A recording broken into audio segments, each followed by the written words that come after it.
Muy buenas noches, bienvenidos a Debates. Hoy nos toca hablar de temas, acontecimientos que marcaron la historia de nuestra Córdoba, de la Argentina y el mundo. La reforma universitaria, hace 100 años, un grito que se daba a partir de la decisión de un grupo de estudiantes que se sentían incómodos con el tipo de educación que se impartía en la Universidad Nacional y en todas las universidades, porque esto tuvo un efecto contagio que aún hoy sigue perdurando, aunque quedan algunas deudas, quedan algunas cosas por resolver. La reforma sigue en marcha. Bueno, es una pregunta que nos podemos hacer a esta hora. Bienvenidos a Debates. A veces contar una historia de 100 años en un puñado de minutos puede parecer imposible o te resulte un bajón, y más si con el paso del tiempo parece naturalizada y forma parte de vos. De vos que estás preocupado por el ingreso a la facu, o en presentar esa tesis, o zafar de algún final, mientras contás las monedas para comprar el apunte, o pintar esa bandera para pedir ni una menos, o gritar por nunca más. Hace 100 años, los que hacían de la universidad su verdad despertaron con la bronca del que sueña y se pararon de mano frente al prejuicio del poder, el autoritarismo de la élite y del clero, la ignorancia de los poderosos y la sordera del necio. Un puñado de estudiantes, que en las fotos de ese tiempo se parecen más a un prócer que a un pibe como vos o como yo, bigotudos, de tragedia y con sombrero, y en el grave de la voz un lenguaje cultural que, aunque suene muy distante, te conmueve hasta los huesos y te hace correr la sangre. Sin Facebook, sin Twitter ni WhatsApp, tomaron la universidad y contagiaron a todos, vecinos, locos y obreros. No se dejaron vencer, y cuanto más le mentían, más aguante le ponían. Y aunque no las pudieron pintar, en las paredes del claustro quedaron grabadas a fuego las líneas del manifiesto, el llamado liminar, que floreció como un sueño y convirtiéndose en un río atravesó la Argentina, también América toda, la gringa y la latina. Si hasta 50 años después, del otro lado del mar, la tomaron por bandera los muchachos más rebeldes de un mayo primaveral de la Francia conservadora que pronto iba a cambiar. Principal, el barrio latino. Mientras aquí se lograban 5 cambios para siempre con los que hoy convivimos y no vamos a renunciar. Te los voy a recordar, por si te andás olvidando. Cogobierno, autonomía, concurso de antecedentes, cátedras paralelas de absoluta libertad y extensión universitaria para que el conocimiento llegue a toda la sociedad. 100 años pasaron ya, y en ese tiempo 1000 cosas, pero siempre hay una lucha que algunos deciden dar, para con sueños cambiar y que la vida sea justa, o por lo menos un poco, un poquito más. Y otra vez en los 60, los estudiantes de acá, como los de la Reforma, Meta Goma y Barricada, dijeron basta de prepo al atropello militar, dejando como legado el glorioso Cordobazo, como el primer cachetazo a la infame dictadura. Y en el mundo llegó el hombre a la luna, para que el 20 de julio te juntes con tus amigos y los puedas abrazar. El mundo siguió de locos, con muros, guerras y paz. En ese mundo de locos, algunos muros y hombres cayeron por peso propio en nombre de la libertad. Se cayeron las torres y en nombre de una tal paz hicieron algunas guerras porque nunca están de más. Y se caen las mujeres peleando por la igualdad y parece una locura que hasta el 51 ni las dejaban votar. La ley que consagra nuestros derechos cívicos y la recibimos. Fuimos campeones del mundo mientras parecía que nada pasaba acá. Nos mandaron a la guerra y volvimos a pelear. Caímos, nos levantamos, nos volvieron a golpear. Conocimos los laureles y algo de la libertad.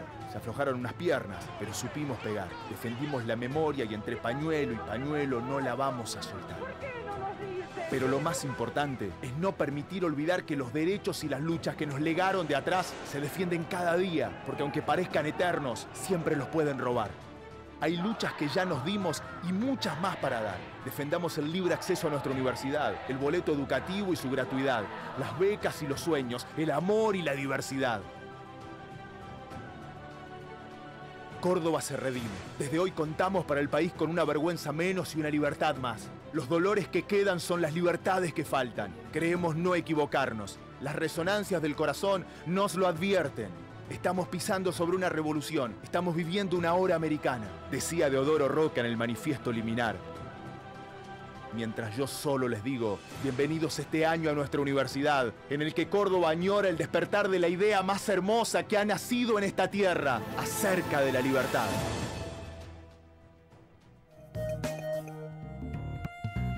Bueno, nos gustó poder compartir con ustedes este spot hecho por la Agencia Córdoba Joven, en donde hace una apretada síntesis de lo que pasó en los últimos 100 años, desde la Reforma hasta este momento donde estamos festejando y recordando y tratando de hacer memoria de cuáles eran aquellos postulados y si hicimos los deberes o no en un centenario, ¿no? Javier Moyano, historiador, bienvenido. ¿Cómo te va? Bueno, muy bien. Un gusto, Gracias. Javier. Gracias, Pablo gracias. Requena también, historiador, y ya ¿Qué tal? Buenas noches. varias veces visitándonos y dándonos claves sobre lo que tiene que ver con la historia de Córdoba, sobre todo. Bueno, cuántas cosas juntas va trayendo la reforma a medida que vamos hablando, ¿no? Se mezcla. El otro día tuvimos un programa sobre el cordobazo y realmente había postulados muy parecidos y decimos, es como que se va repitiendo porque parece que los problemas también se van repitiendo a lo largo de la historia de Córdoba y de la Argentina. Sí. Es interesante, sobre todo, pensar en las continuidades, ¿sí? En las continuidades reales y también en las continuidades que nosotros imaginamos, ¿sí? Uno podría llegar a pensar que el cordobazo y la reforma, por ejemplo, y si queremos poner en el medio de esa línea de tiempo algún otro acontecimiento más, bueno, tienen un fondo común porque suceden en la misma ciudad, suceden en una ciudad que es universitaria y demás. Sin embargo, hay un primer elemento, si nosotros nos paramos a pensar 1918 y 1969, y es un corte muy grande que está sucediendo en los años 40 y 50. De un lado, una masivización de la matrícula universitaria en la Universidad de Córdoba, y del otro lado, otra cosa que es bastante relevante, que es la transformación de la fisonomía de la ciudad, a partir del asentamiento de las industrias automotrices en los años 50 y en los años 60. Entonces, me parece que hay un corte, ¿sí? Mucho más de lo que nosotros nos gustaría, digamos. Está sucediendo un corte ahí que vuelve a dos acontecimientos.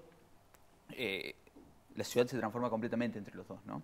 Ahora bien, lo que sucede es el peso que puede llegar a tener la reforma universitaria en la imaginación militante, en la imaginación política cordobesa de todo el siglo XX. ¿Sí? Es un momento del cual se vuelve como un argumento legitimador, pero además como un argumento de batalla a la hora de pensar en una ciudad universitaria, en una ciudad donde hay una población muy grande de estudiantes, en una ciudad donde además está en proceso de transformación, como la ciudad de 1918 y la ciudad de 1969. La reforma es un argumento del cual se puede volver, y es un argumento fuerte, es un argumento convincente, ¿sí? Uno podría llegar a pensar, por ejemplo, que el Manifiesto Liminar es un texto que tiene como estratos de lecturas, ¿no?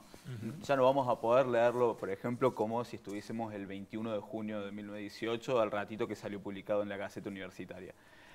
¿Por qué? Porque lo que está mediando es toda esa memoria política y militante cordobesa, ¿sí? Y argentina que lo ha ido leyendo y que ha ido cargando de sentidos. Entonces el Manifiesto Liminar podía servir para hablar de la necesidad de apoyar la lucha antifascista en España, de apoyar el bando republicano, podía hablar 10 años después en nombre del antiperonismo, podía hablar 10 años después, en los años 50, en nombre de defender la educación pública en el debate laico libre, podía hablar en 1969 de que en realidad los estudiantes del cordobazo eran parte de una movida que se había iniciado 51 años antes en una ciudad provinciana donde empezaba a suceder la unidad obrero estudiantil.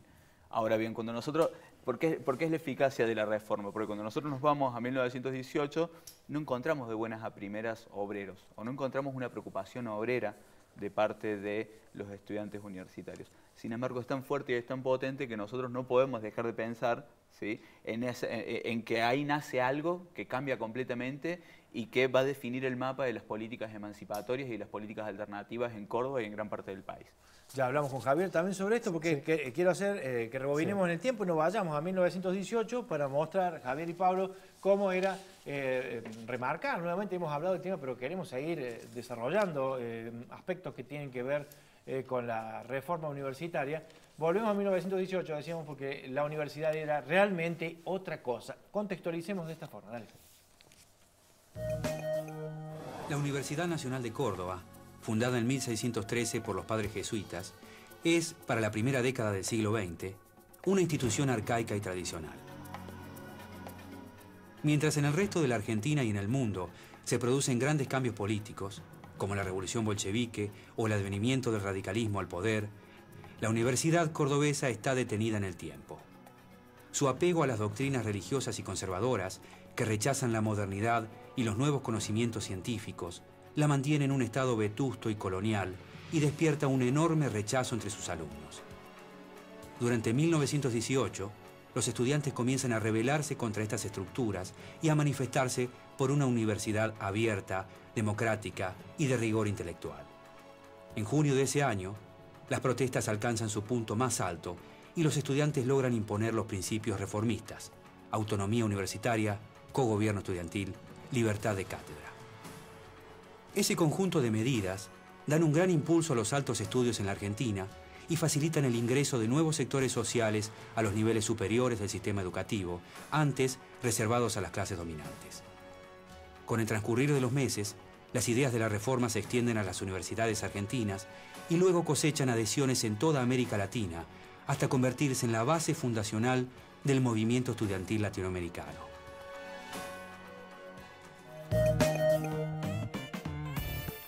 Bien, fue tan fuerte aquello, Javier, que repercutió en otros países, en otras épocas, en otras frecuencias de la vida humana, ¿no? Y hoy es como que se refresca con esto del centenario cada uno de estos postulados fuertísimos. Sí, o sea, retomando un poco el informe anterior y lo que planteaba Pablo, los historiadores siempre tenemos la tensión entre que somos conscientes de que somos producto de procesos de larga duración, pero tenemos que ser muy cuidadosos en evitar anacronismos, de pensar, bueno, en la reforma ocurrió lo que creemos que ocurre hoy, hay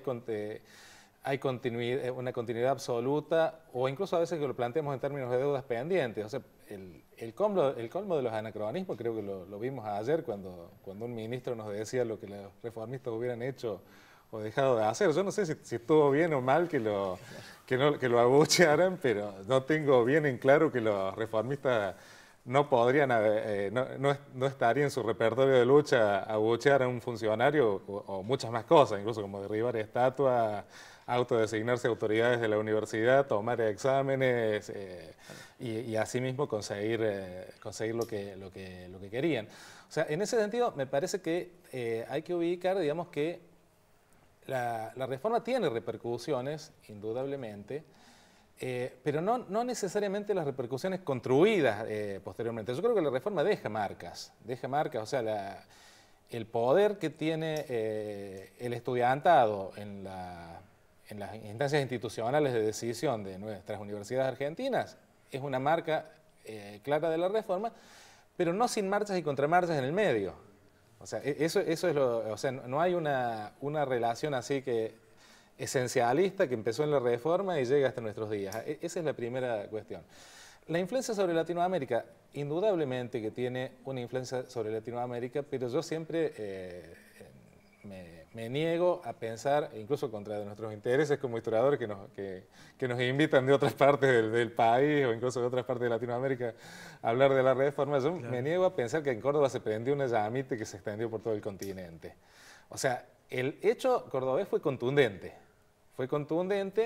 precisamente porque en el marco de una sociedad provinciana, como decía Pablo, un movimiento estudiantil con prácticas muy disruptivas y con demandas muy disruptivas, consigue incluso que el gobierno nacional intervenga en la universidad para dar respuesta a sus demandas. O sea, ahí obviamente que es un hecho muy potente y que va a ser tomado como ejemplo, va a ser tomado como hecho fundacional, pero la reforma también es producto de lo que se está moviendo en el continente en un conjunto de movimientos estudiantiles y que también hay un conjunto de intelectuales que visitan al continente. Manuel Ugarte, fundamentalmente, que está dando conferencias en distintas ciudades del continente. ¿Qué nos está marcando? Si vos lees el manifiesto liminar, donde la apelación se apela a Latinoamérica al inicio, se apela a Latinoamérica al medio y se apela a Latinoamérica al final, pero la línea argumental del manifiesto liminar no es Latinoamérica, ¿qué podemos conjeturar? Que esas apelaciones apelan a un concepto ya legitimado. O sea, precisamente para legitimarse ante un colectivo local a partir de un concepto que ya está instalado entre los estudiantes. Es decir, que si esto no sucedía en el 18, podía suceder un año después, dos años después. Eso no lo sabemos, eso no lo sabemos, pero es muy probable, dado el contexto. No, es probable porque aparte estamos en el marco de de un ciclo de protesta, o sea, un año antes una huelga una huelga de empleados de limpieza municipal produjo la renuncia del intendente, que era un profesor antirreformista, un profesor clerical. O sea, que entonces ahí estamos en el marco de un proceso de cambio del sistema político, pero lo que no quiere decir que los grupos se alineen de modo totalmente lineal. O sea, el candidato a rector de los reformistas es un viejo dirigente, bueno, no es viejo, había sido un dirigente conservador que había sido concejal de la ciudad de Córdoba por el Partido Autonomista Nacional, que es Enrique Martínez Paz. La principal voz en el Congreso Nacional en contra de los reformistas es el futuro vicepresidente de Irigoyen, que es Enrique Martínez, que además es cuñado de Antonio Nores, el candidato a rector de los reformistas. Entonces hay muchos cruces, porque hay una convergencia de procesos, o sea, crisis del régimen oligárquico, disputas, la vuelta a ocupar el centro de la escena de las disputas entre liberales y clericales, la crisis de paradigma con la Primera Guerra Mundial, un ciclo de protesta obrera, una mediana ampliación de la matrícula, una convergencia de procesos que implica también una convergencia de conflictos y una convergencia de compromisos que nos hacen un poco poner entre paréntesis que lo que por lógica nos pareciera que tendría que estar alineado en un bando o en el otro, no necesariamente lo está. O sea, eso es lo que uno encuentra en la reforma, fundamentalmente. Claro, cuando se termina transformando en un proceso y pasa el tiempo, ya empieza a marcarse más la diferencia, ¿no? Sí. Escapándose de actos violentos muchas veces. Vamos a ver en un ratito nada más el duelo de Deodoro Roca también, que llamó una atención de todo el mundo. Nosotros lo vamos a reflejar ahora en una nota. Hacemos la primera de las pausas y enseguida vamos a seguir hablando sobre, por ejemplo, cómo le impactó a la población de Córdoba el hecho de que esta revuelta se transformara después en un movimiento y en un proceso de esta característica. Vamos a la pausa. Dale.